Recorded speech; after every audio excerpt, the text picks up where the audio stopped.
Hello my friends, welcome to potentially a new vlog. I've been trying to vlog for you since getting a little bit more comfortable at my new job and feeling like I have a schedule now, like a routine. I'm like, okay, I probably have the space mentally to vlog for you, but I just haven't got the hang of it yet. Either I film a bunch and then I completely drop off, or I don't film enough to make vlog, because I'm still reading and I want to tell you about what I'm reading. But I have a good feeling about this one. I'm gonna try and make it happen, and if you see it, then you know I succeeded. Yeah, I've been at my new job for about a month. I really like it. I think it's a really good fit. I really like my team, and I'm really thankful for that. And I have a commute, so now that I'm commuting into a job, I actually still have a lot of time to read, and I've been reading a bunch. A big reading month in January. I think I read 15 books in January, which is wild. I thought I was gonna be down to reading maybe 1 book a week, 1 to 2 books a week, but I don't know. I've just been in the reading mood, and I've had my commute time and my lunch break also. I read a bunch, which is great. I also got a Kobo at the beginning of January, which I think has really upped my reading overall. Not necessarily because I'm reading a ton of books on it, but having more options of books, like things that I don't have at my library at the moment, like they're not in branch. I would have to place a hold on them, but on ebook, say they're available or they're on ebook and available soon, I can just get it onto my Kobo. So I feel like having the additional options has made me want to read more, and it's reignited also my excitement about reading. I think not that I was having a major dip, but the possibility of it all has been really exciting. And there's a library close to my work, and I go there at least 3 times a week, because typically I eat at my desk, and then on my lunch break I go for a walk for my lunch break. I end up there usually. But yeah, so it's Sunday. I have a bunch of chores to do. We did some errands this morning, and now our bed, I didn't make it because we are going to do laundry today for the first time in a week. Our laundry machine has been broken. Later, I'm going to make some noodles for lunch this week. I'm really excited about that. I'm thinking I'll listen to an audiobook while I'm doing that stuff. And if not, I will be watching Taskmaster, which I have been watching. Oh my god, I just realized how long I've been watching Taskmaster every day. That's what's up.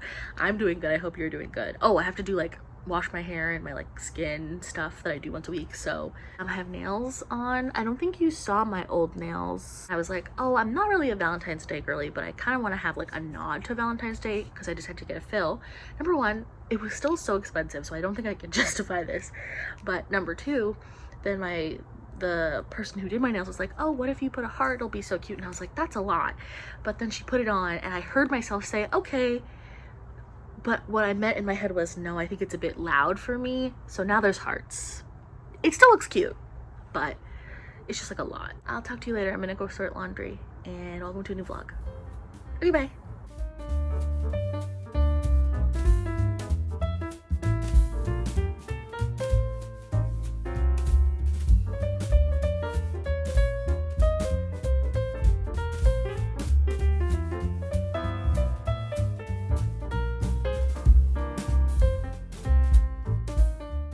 Hi, I'm popping into update. As you can see, a bunch of laundry is done. I finished making the meat goreng, which came out really, really good. I didn't get to show you the whole thing because my phone was full, which for the amount of space I have on my phone is pretty ludicrous. So I have to be more diligent about deleting old things. And the sheets are clean, I just haven't remade the bed. However, every weekend I'm like, Leah, you're gonna wash your hair early afternoon, and it is 6:30. Without fail, 6 or later is when I'm washing my hair, which is really annoying because I don't want to sleep on wet hair, especially because it's colder.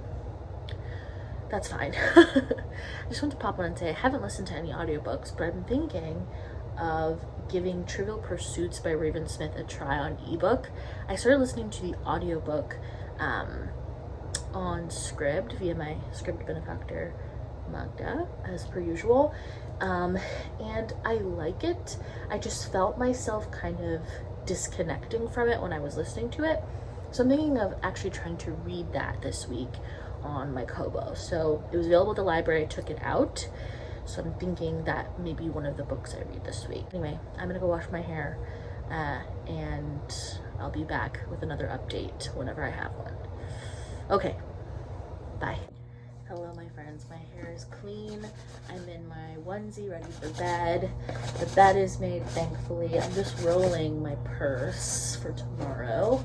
My bag addiction continues. I got one of the new shoulder bag, like regular size shoulder bags from their most recent drop, and it's really cute. I got it in the avocado green. But I've been trying to use my duck bag more from Baggu because the reason I don't wear it is it attracts, like I just rolled this 30 seconds ago. It attracts like fibers and crap so much, and I regret getting it in black. I should have just gotten it in like the regular canvas color, or honestly any other pattern or design than black. I'm going to put my pink Baggu in it because I am going to the library at lunch to return some books I took out last week. I've been taking out too many because the library is close to my work. I'm gonna bring my favorite barley biscuits. We got some from H Mart today. My pouch that has all my bits, hand cream, gum, lip balm, handkerchief, extra hair ties and clips. My wallet, also Baggu. Can you tell I'm addicted? And then, oh, let me just show you quickly. The whole point of this update is to show you my Kobo. Like I mentioned earlier, got this in January. I love it. I was just syncing it so it was on, but yeah, this is what I'm reading since last week on here, Caucasia by Danzy Senna. So far I'm really liking it. I'm very, very briefly into it. I'm 4% in. But yes, love my Kobo. I've been loving using it. I just synced it, so Trivial Pursuits should be on here. And I'm thinking I will read that on the subway tomorrow as well. So I'm gonna put this in my bag too. And yeah, I really hate how much this catches dust. It's so annoying. Like, I literally just, you saw me roll this. Am I gonna change purses because of this? No, I'm gonna stick to the duck bag. Even though it's covered in fibers, I will roll it again before I leave tomorrow. The weekend really sped away from me, and I didn't do any reading really at all this weekend, but I'm hoping to do more, and I will on my commute this week.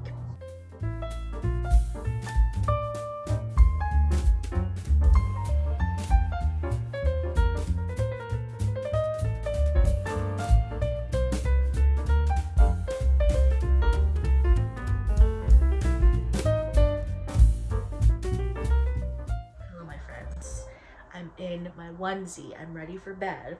I've been knitting before bed the last couple days, and it's so fun. I got these knitting needles in a bag of yarn that I got from Henna's mom, and so I was like, why not? Let me see if I feel like knitting. And it's been such a nice change since crocheting so much over Christmas. I wanted to give you a little update because I read a bunch today. I forgot to tell you that I'm reading Empire of Pain by Philip something or other. I'll put the cover on the screen, but it's a history of the Sackler family, who are a big part of the opioid crisis due to their creation of oxycodone, which they labeled by brand name OxyContin, and it basically chronicles like the beginning of their literal empire, from Arthur Sackler, who was the one who kind of started the entrepreneurial empire that the family then grew into a pharmaceutical monstrosity, really. And I've been listening to an audio since last week. It is really stressful in that it's like genuinely upsetting the way that the story plays out, in that it's unsurprising and surprising how awful stuff led to the distribution of OxyContin as a drug by the Sackler family and Purdue Pharma. The amount of like clever lying, aka marketing, that they did that led to like the deaths by overdose of so many people. It's really interesting, but it is like makes me really mad. So I was listening to that today a bunch.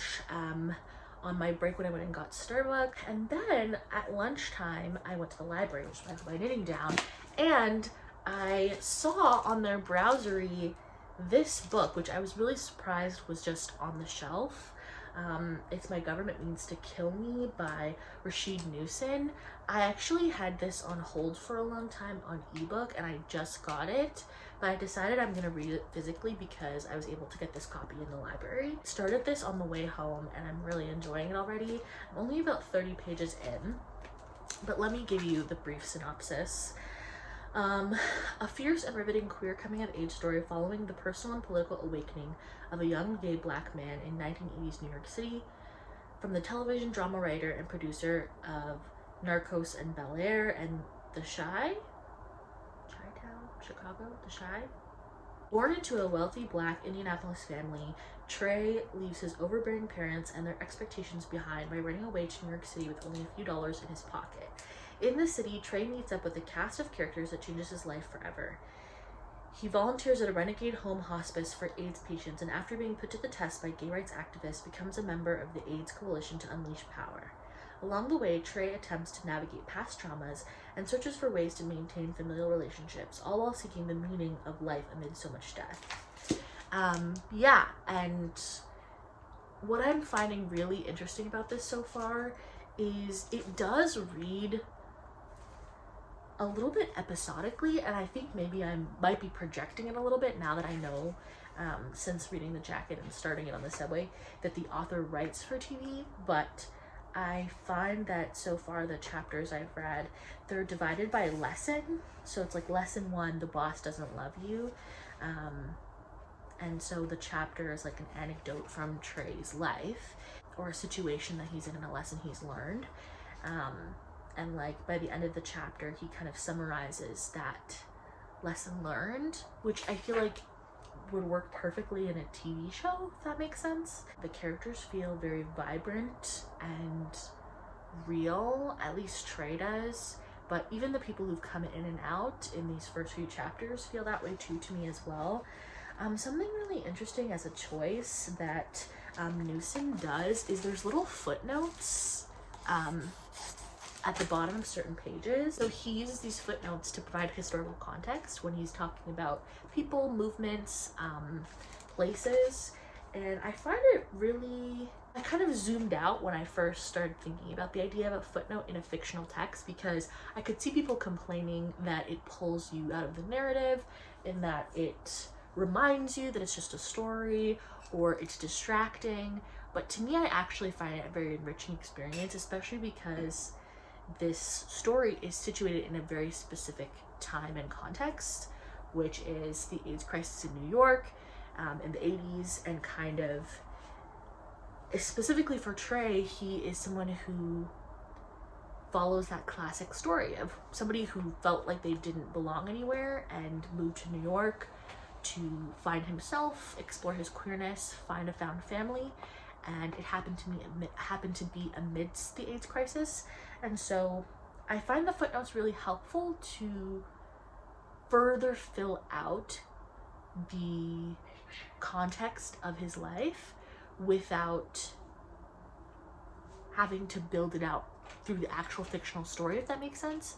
To me, it feels really real because of the footnotes, and I'm liking them so far. That's what I started reading on the way home. I think I'm going to focus on this one in the next couple days, bring it to work with me.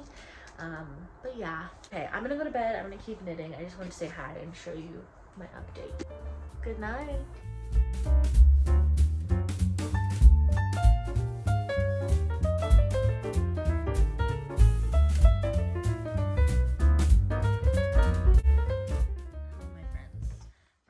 Atrocious angle. I am rolling up some pre-made cookie dough that Hannah made yesterday to freeze in balls, but I just wanted to come on and say hi. Hannah's reading fanfic, but they actually started Anti-Diet by Christy Harrison earlier today. And so far they say it's great. I read some of The Government Means to Kill Me today on my lunch break. It was beautiful out today. A little bit scary that it was plus 10 degrees, more than that, in the middle of February, the coldest month of our year, but I can't think about it too much or I start to feel horrible. I had a nice walk and then I sat on the floor and read my book a little, which was nice. I want to tell you oh my goodness. I think I mentioned last night that I've been reading Empire of Pain by Patrick Radden Keefe is his name. I couldn't remember it last night. I'm about 60% through it. And the longer I listen, the more genuinely upset I get at this situation, at the Sackler family and what they were capable of doing, and their like ability to escape accountability. And trust me, I don't think that our existing justice systems are good, frankly, but their wealth afforded them the chance to escape like any semblance of justice in our existing system, or like justice for families of people who died due to oxycodone overdose, making profit off of creating a specific opioid crisis that they like made profit off of, not only on the basis of creating the drug, but they were not only funding and creating the drug for the legal market because of pill mills. They were also like, it's not like people were cooking up their own oxy. They were getting it through Purdue Pharma. So they made profit directly off of both the legal and illegal trade of oxy. And it's just so, it's genuinely so infuriating, but I'm really glad I'm reading it. And again, it's like teaching me a lot about pharmaceutical marketing and how messed up it is. All this to say, I'm really enjoying it. And I think it's a really interesting work of like investigative nonfiction, in that Patrick Radden Keefe does a really good job, in my opinion, of balancing like telling the events with a narrative that creates like almost like a story like through line, and he doesn't get too focused outside of the Sackler family, because that is the central part of his work, of the book, is to tell the story of the Sacklers and what they did.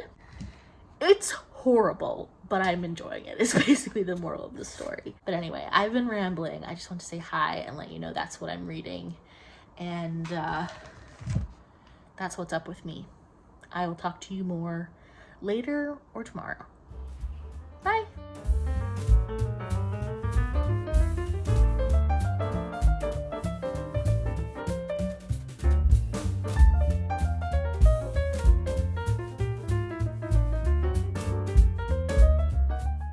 Hello from the floor. It is Friday night. It's the start of a long weekend, which is so exciting. I'm really tired. Hannah and I had dinner and then sat side by side reading fanfiction together.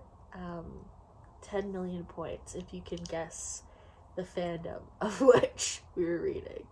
I wanted to give you 2 updates.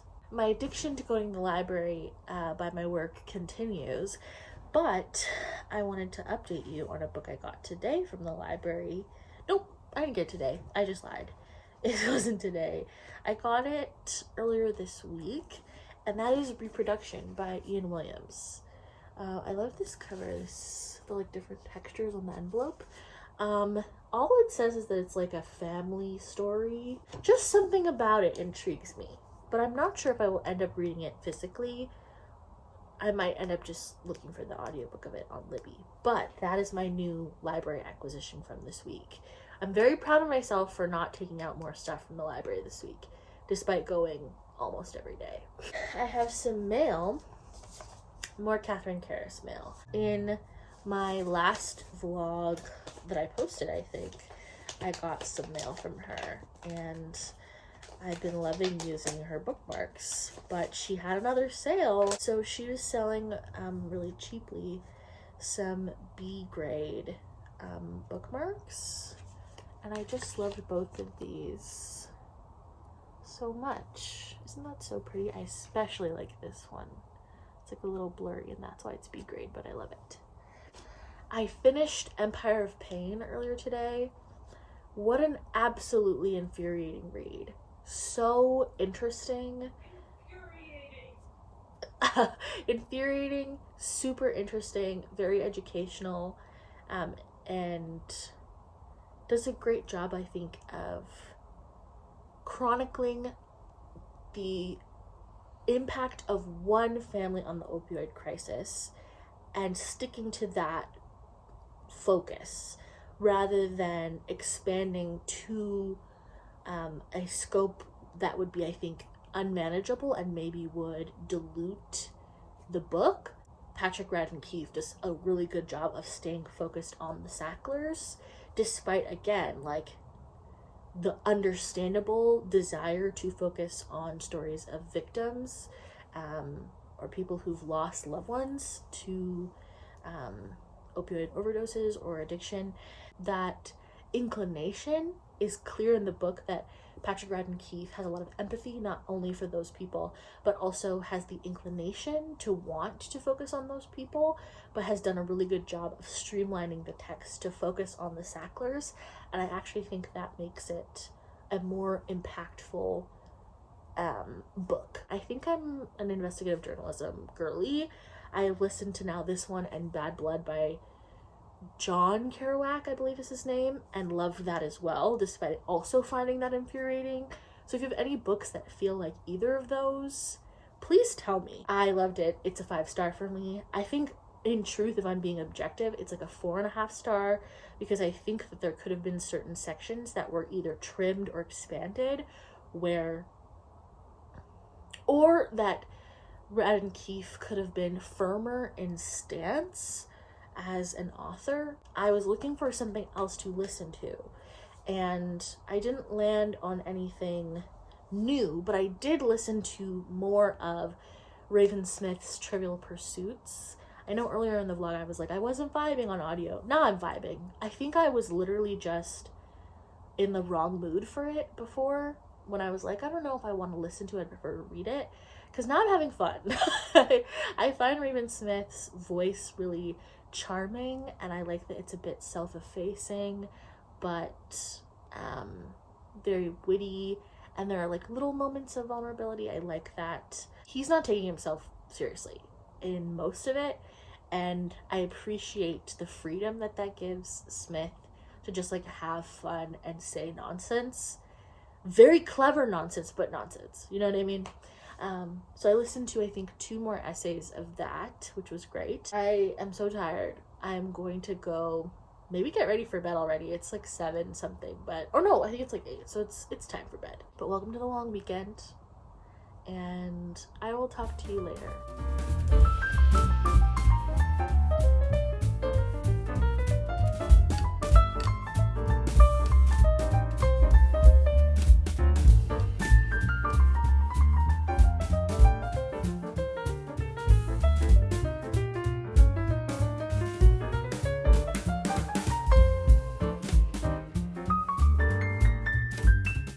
Hi besties, we're matching.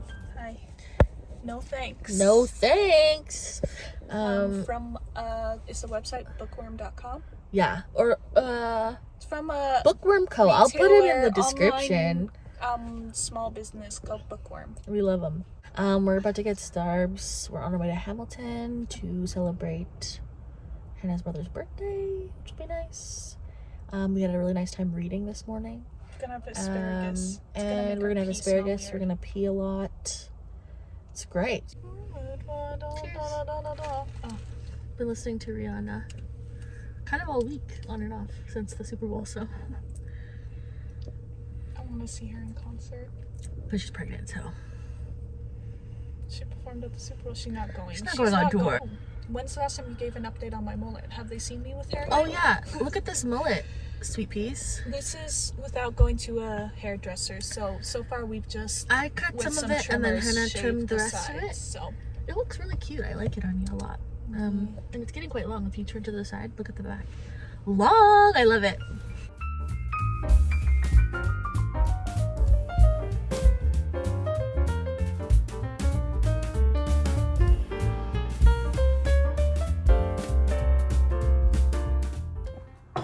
morning, friends. It's Sunday. I also don't know if I mentioned, it's Family Day long weekend here in Ontario. We have that in February where we get Monday off. And I think ooh, I forgot I put hazelnut syrup in it. Yum! We have Monday off, I think the 3rd week of February, for Family Day weekend. So it feels like a Saturday, but it's a Sunday. It's wonderful. Yes, we went to Hannah's parents yesterday. As you saw, I gave lots of cuddles to Dwayne, who is TJ and Callie's brother cat. Yeah, we had lots of love ups. Brother cat? He's our brother in catdom. But that does mean I didn't read a lot yesterday. However, me and Hannah had a really cozy morning where we were just both side by side reading, and as you saw, I read a bunch more of My Government Means to Kill Me. This continues to be very episodic, and it almost has this like front to back of a chapter lesson learning didactic feel that really mimics a TV show to me. I like it. I just find myself pulling back and noticing it more as time goes on in the book. But that's not a bad thing to me. I don't mind that. But I came on here to let you know what we're gonna do today. We are going to the movies. My parents gave us some movie vouchers, which is so exciting. So we're gonna walk over to the movie theater. There's a Wendy's by our movie theater that we didn't realize this, but Wendy's does bubbly from their fountain drink machine. Like sparkling water. Is, I think, Canadian. Oh no, it's not bubbly. It's AHA sparkling water. Remember, I figured this out. Oh, yeah. AHA is the Coca-Cola brand sparkling water, and it's delicious. So what we're gonna do is get Wendy's sparkling water and then sneak it into the theater. The movie we're going to see, you may ask, is The Last Magic Mike. Magic Mike: The Last Dance has Channing Tatum and Salma Hayek in it, and I love both of them. So does Hannah. Why not? And we're gonna go see a matinee. So 1 p.m. on a Sunday, we're gonna see Magic Mike. I think it's going to be empty, and I think we're gonna have a great time.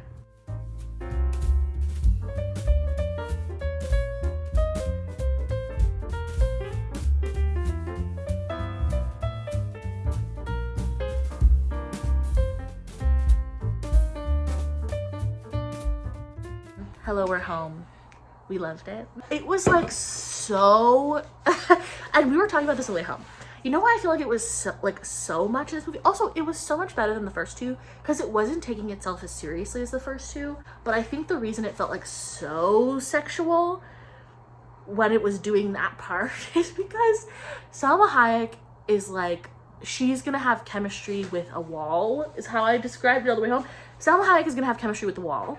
Channing Tatum is gonna have chemistry with the wall. Salma Hayek had chemistry with Adam Sandler, who I hate. Like, both of them are like so, I think, charismatic and could have chemistry with anybody. So put two people like that in a movie and they're each other's romantic interests. Like, I was like, should I leave? Like, oh my goodness. Like, it was a lot.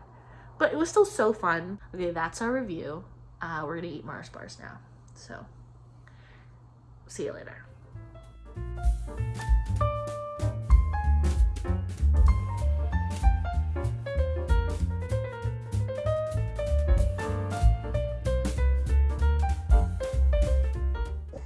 Good evening, besties. I'm working on the snood a little bit more. It's coming along really cute. I'm having so much fun knitting, like I mentioned yesterday, I think. But hi, how are ya? I haven't done a lot of reading. Actually, that's a lie. I did some reading today, and I didn't do much reading yesterday. I actually thought I was gonna do more, but it was the last day of the weekend, the long weekend, and I ended up just doing chores, and then we hung out with Becca and watched some of Physical 100 on Netflix. Very fun and intense. It's like a reality show where it's like very fit people doing like very grueling physical challenges, which is not really like my thing typically, but I don't know, I'm enjoying this one. I'm intrigued by it. So yeah, we watched a bunch of that with Becca, And then, yeah, I didn't sleep so hot. And my original plan was to read My Government Needs to Kill Me on my commute today. To and fro, I was like, put the book in your bag and read it. And I've been thinking about it. Like, I want to get back to the story and back to Trey, our main character. But I was running late. I was sleepy. And when I got on the train, I didn't get a seat. All of these to say, I was like, I'm not going to pull my book out of my bag. I don't think I have the will to do so. So instead, I listened to more of Raven Smith's Trivial Pursuits, which has really started to grow on me. I think for me, the main thing with this one was once I started listening to an entire essay at a time, like if I was going to listen to it, I made sure I listened to a full essay. And if I knew I wasn't going to be able to finish the next one, I just stopped. Or if I like stopped halfway through an essay unexpectedly, I just went back to the beginning. And that really changed my reading experience with it. I enjoyed it a lot more once I started doing that.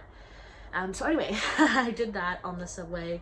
And then on the way home tonight, I was still in the mood for it. So I listened to it. I was also, again, feeling really tired and just not in the mood to read with my eyes.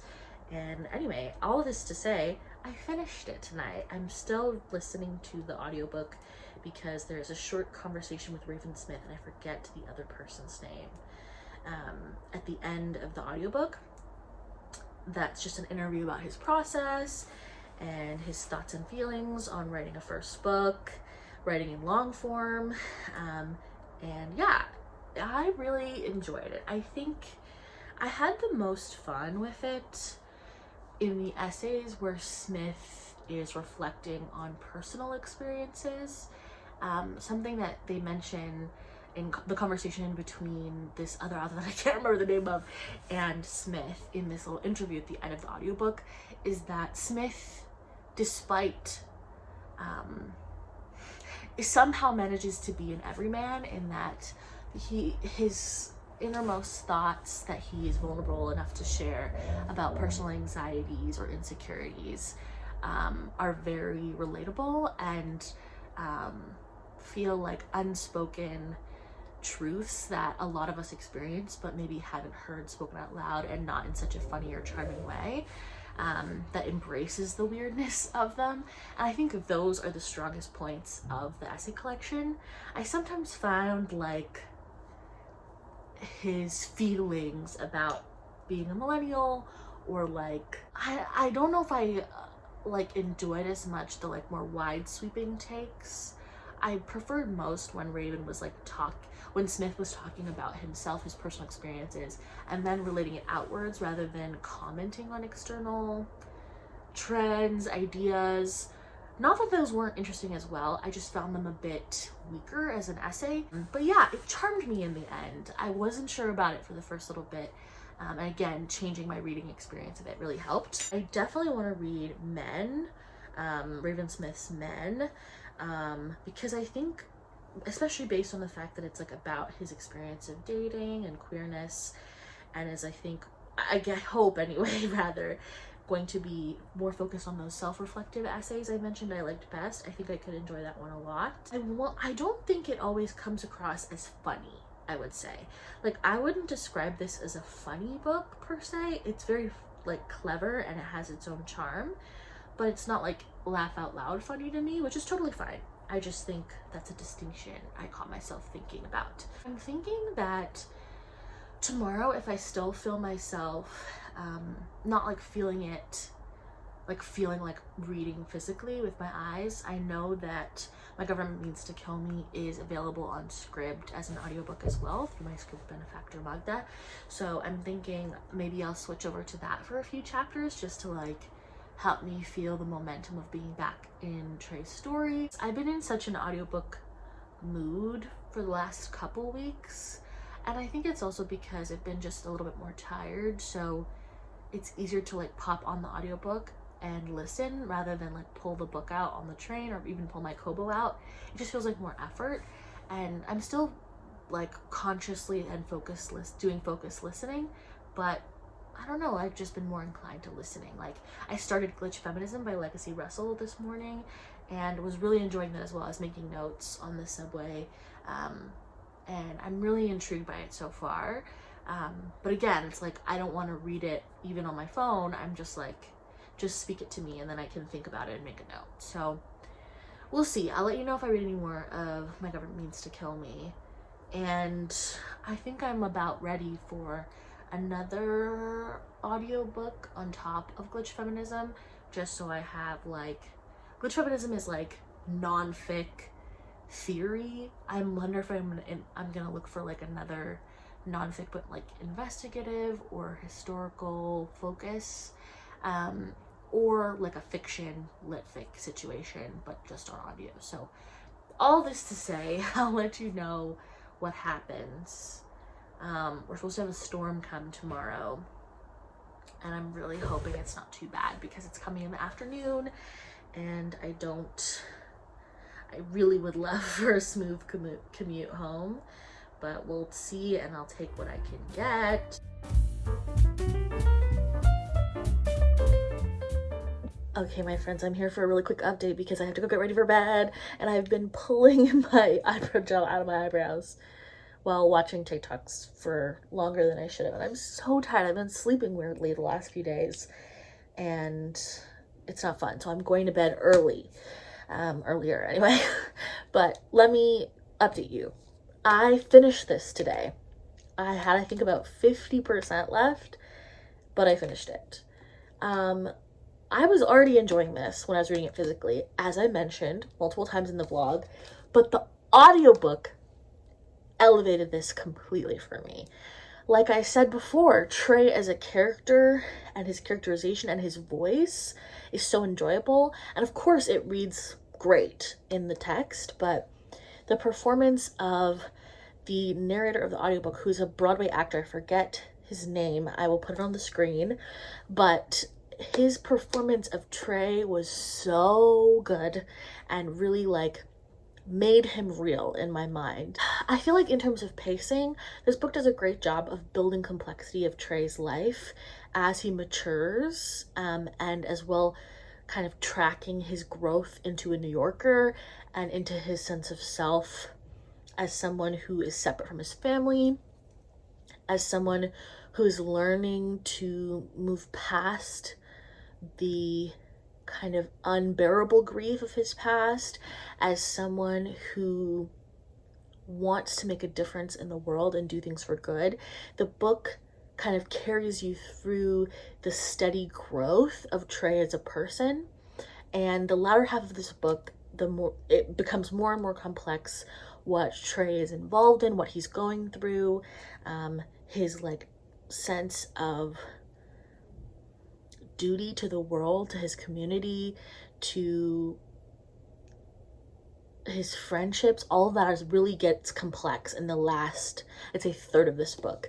And so I'm so glad that I listened to the audiobook for the second half, rather than just finishing it physically, because I really feel like the performance elevated that complexity of characterization, of somebody who is learning how to stick by their principles, how to make choices that are not based on the advice of others only, but respecting those that they think have value while still sometimes making choices that they wouldn't agree with. I feel like all of that was so elevated by listening to the audio performance. And yeah, I think I could see myself revisiting this book and listening to it fully on audio next time I revisit it. But yeah, I still feel like this is so episodic. It's moving, and Trey is a very flawed character, but he has a heart of gold. He wants to do right by his friends, by his chosen family, by his by his community, and he might not always make good choices. He's trying to make good choices, and I think that shines through so much in Rashid Newson's characterization of Trey. Newson not only includes real people that he's inserted into Trey's story, but also includes information about the amount of men killed by AIDS, or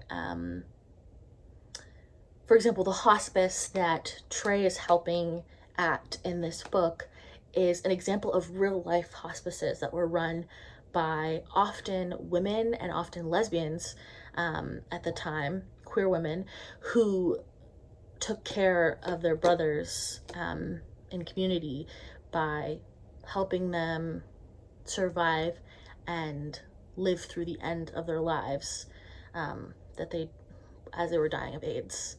And so, like, those inserts of history, because of how grounded it was in real life, it just breathed a new sense of energy into the story. It's a really clever way of making the story feel super real and very full of life without having to belabor all of that work on exposition or even like through dialogue. You can like take some of the hard work off of Trey's internal dialogue or conversations between characters and put them into footnotes. Highly recommend it. It's definitely not perfect to me. I'd say it's like a strong 4, maybe even a 4.5 for enjoyment for me. And yeah, totally worthwhile and moving, funny, sad, complicated, educational. I recommend.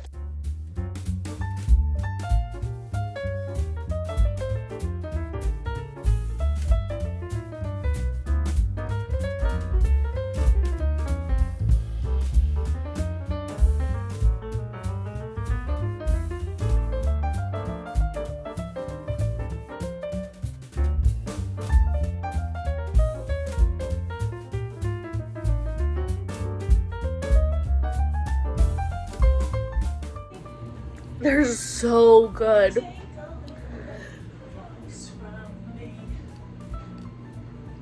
They're like, I thought I overbaked them.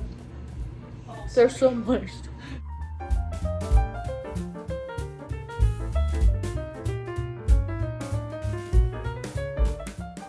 Hi friends, it's Friday. I'm eating a popsicle. You're at a weird angle because I'm too lazy to change the tripod. Or rather, I'm too tired. It's Friday. It wasn't even a busy week at work, but today was... And also working is exhausting. Working is exhausting, but also we were preparing for a busy week next week today, so I'm tired from that, and I've been sleeping weird. All this to say, that's what's up. I want to give you a quick update. If you hear whooshing, it's the air fryer on turbo mode.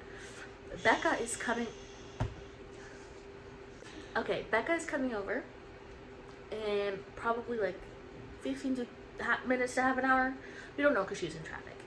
But I want to give you a quick little update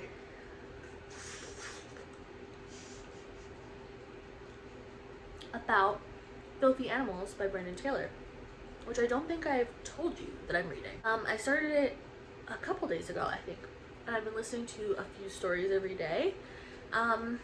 I'm really liking it. I've tried to read Real Life by Brandon Taylor a few times on audio, but like not hard. Like I haven't tried hard. It's more like it's been available. I'm like, I should listen to it. I listen to a tiny bit of it and then get distracted. And I also tried, actually sincerely tried, to read Filthy Animals, I want to say last year, but I was going through it mental illness wise.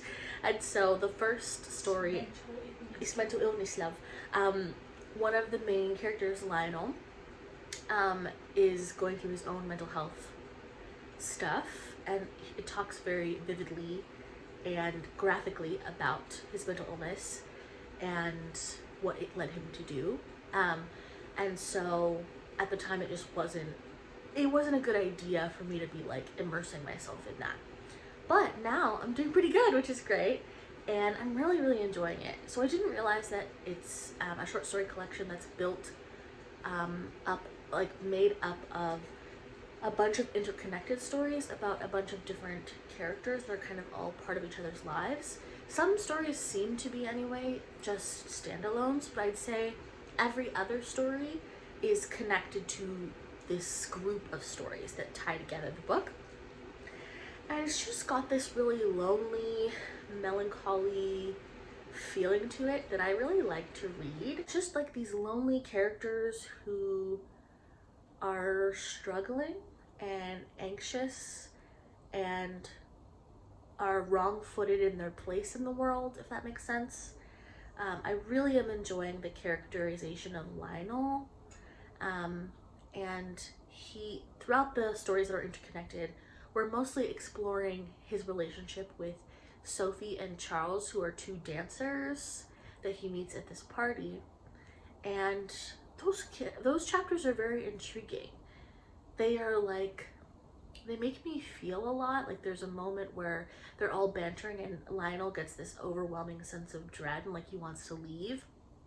And I felt it so strongly. I also loved, there was a story about this woman who is experiencing her first like real relationship when she starts to date a woman for the first time. Loved, really beautiful. There's also a really disturbing story about some young men and their kind of unresolved desire for each other, but realizing that they're capable of bad things. I love that one. Taylor is just like, he makes it feel effortless, both to the reader as a reading experience, but also as a writer. It just feels like his writing flows like water. But anyway, I'm gonna finish my popsicle and eat some fries, and when Becca gets here, we're gonna watch more of Physical 100 on Netflix.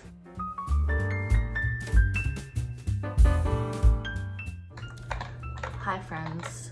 I don't think you've ever sat at this angle to chat.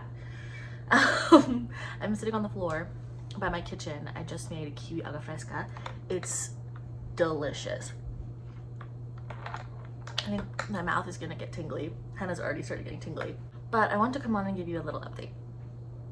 It is Sunday afternoon. Becca, oh, my glasses are so dirty. Pretend you did not see that, okay? Becca left, she's back home. We had such a nice time. And it's been a while since she's come over, so it just was such a treat to have her come down. We watched a bunch of Physical 100, but got angry when our favorite got eliminated and stopped watching. We also watched the whole 5th season of Formula One Drive to Survive. Hannah and Becca especially are really big fans of it, so we watched it in its entirety. I wouldn't watch all of it like closely paying attention, but I still had a lot of fun. I love Lewis Hamilton. That's my man. What else? Oh, yesterday I finished Filthy Animals by Brandon Taylor, and I get it now. I get it. I understand why people love Brandon Taylor so much, and I have joined that group of people. I have real life, and I'm tempted to start it this week because I just adored it. I thought that the writing was gorgeous and felt really effortless despite being complex and interesting and vivid and engaging. I thought the characters were all complex, but also held these they had these strong moments of clarity throughout their like learning, whether it was from an independent story, the stories in this book that weren't interconnected, or characters like Lionel and Charles and Sophie who are present throughout the book. Every other story they reappear. And I thought that Taylor's use of those like anchoring moments of clarity between the characters or in their own introspective moments really stood out to me as real feeling and just bright spots in those stories. I feel like it was such a dynamic collection in that it had really strong connecting themes on like loneliness and isolation and purpose and kind of the grief of loss of purpose, whether that is believing that your life would turn out one way and it doesn't turn out the way you hoped, watching yourself lose the ability to engage with what you're most passionate about, kind of rebuilding yourself back up after a difficult time. That kind of grief was beautifully captured in this, as well as like love and expression of love, whether unrequited or quiet, unspoken love, I think was really beautiful in this book. There's one story where these teenagers, one is clearly in love with the other, and he finds out something absolutely it changes his mind about him, and his quiet love for him changes but doesn't disappear. And I thought it was like brilliant. Anyway, I adored it. It was so good, and I found myself super moved, especially by the final story where the last story we're still with Lionel, who I consider the main character of this collection, and he comes to this realization about what he thinks life means and what he thinks the role of suffering is in his life, and pain, and kind of living through things you don't anticipate, making it to the other side of. I just thought it was really moving and beautiful, and I loved it. It was so good. I want to read Real Life ASAP. Yeah, so that is my reading update for the weekend. I haven't read much else this weekend, but I did a lot of relaxing and resting, which was nice. Actually, that's not true. I did some relaxing and then a lot of puttering around.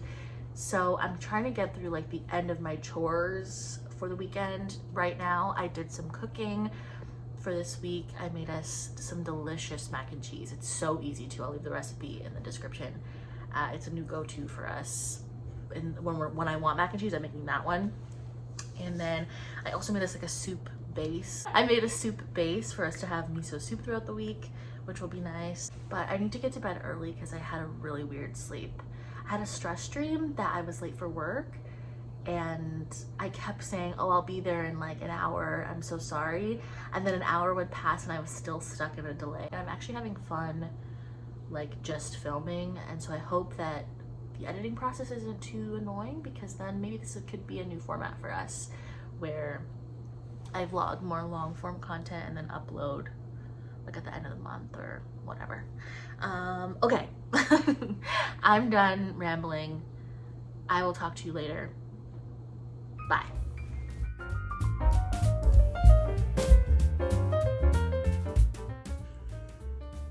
Hi friends. I remade our bed. Clean sheets, which always is nice. I do this every Sunday. And this man comes to help. Or, no, he always comes to help. He comes and he watches and he jumps up on the bed and he says, look, there's an intruder when I'm putting the sheets on. And then he says I have to christen the bed by rolling around on it and getting hair all over it. But that's how I like my bed, so it's fine.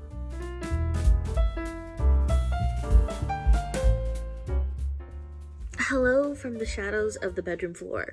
I just want to close out this vlog and give you a little bit of an update, a final update if you will. I've had a lot of fun vlogging kind of in this longer term format, and it works better for me now that I'm a working girl. Maybe this is the new format for us, a video every few weeks kind of thing. Please give me recommendations based on the stuff I read in this video, because I feel like I had mostly hits this month. Kind of all hits, yeah. Had a good time. So please let me know if you think I would enjoy something based on what I've talked about in this video. And I hope you enjoyed the vlog. It's been so fun to be doing this again, so I hope you enjoy. Okay, hope you're well. I'll talk to you soon, and yeah, bye.